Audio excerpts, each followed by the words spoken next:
ou se lancer à travers l'Atlantique avec un bateau de course. Il y a vraiment un problème d'échelle qui est différent. Et d'ailleurs, Dans un monde où la course à la suprématie spatiale s'intensifie, l'astronaute français Thomas Pesquet trace son chemin vers une nouvelle aventure, marcher sur la Lune avec la mission Artemis, prévue pour 2028. C'est le rêve audacieux d'un homme qui, malgré la frénésie géopolitique, avance avec détermination vers ses ambitions. Loin du spectacle saisissant de la Station spatiale internationale, ISS, Thomas Pesquet se trouve souvent dans des lieux plus discrets, comme la zone d'activité de l'aéroport de Cologne. C'est ici, au sein de l'Agence spatiale européenne, ESA, qu'il vient de passer 3 jours intenses de visites médicales annuelles et de tests variés. En Allemagne, je suis incognito, c'est assez plaisant, confie-t-il, un rare moment de tranquillité pour cette figure médiatique. Son regard azur, parfois teinté d'une légère mélancolie, trahit non pas le manque d'apesanteur, mais l'éloignement, le sacrifice pour la famille, la vie sociale.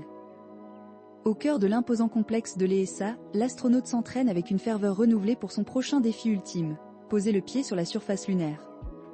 Au-delà de l'exploit technique, Pesquet cherche également des réponses à des questions fondamentales.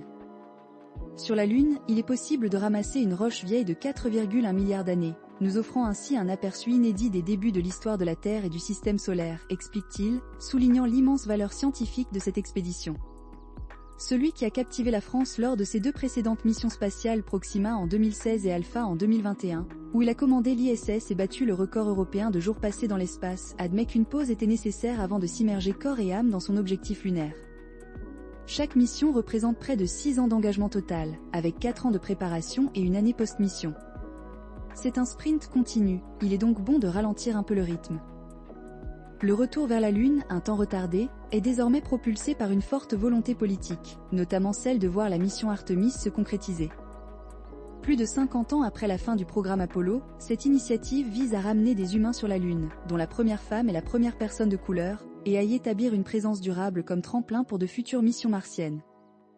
Cette ambition s'inscrit dans un contexte de compétition spatiale intense, la Chine progressant rapidement dans sa propre quête lunaire, ce que Thomas Pesquet suit avec une attention particulière.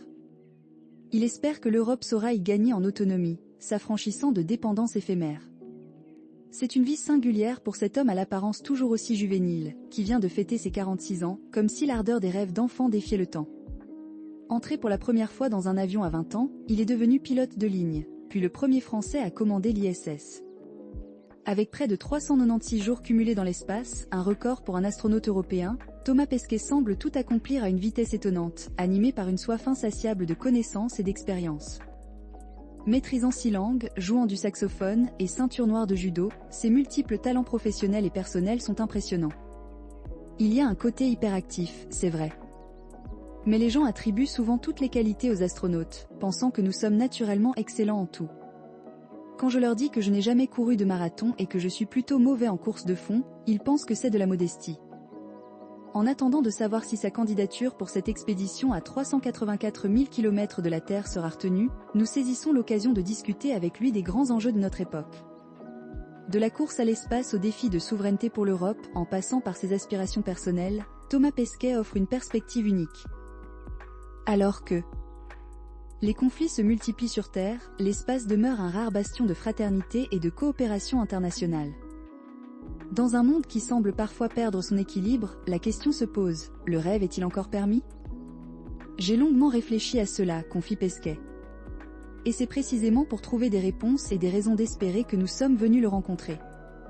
Face à la mission Artemis 2 qui s'apprête à décoller et la présence de l'astronaute française Sophie Adno dans l'ISS, n'est-il pas frustrant d'être sur Terre?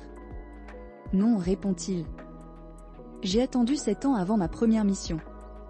C'est le jeu, parfois ça s'accélère, parfois ça décélère. Avant Proxima, voir mes collègues de mon âge partir était plus difficile, surtout avec l'incertitude du futur et la question de la première fois. Mais après être allé 2 fois dans l'espace, tout ce qui suit est un peu du bonus.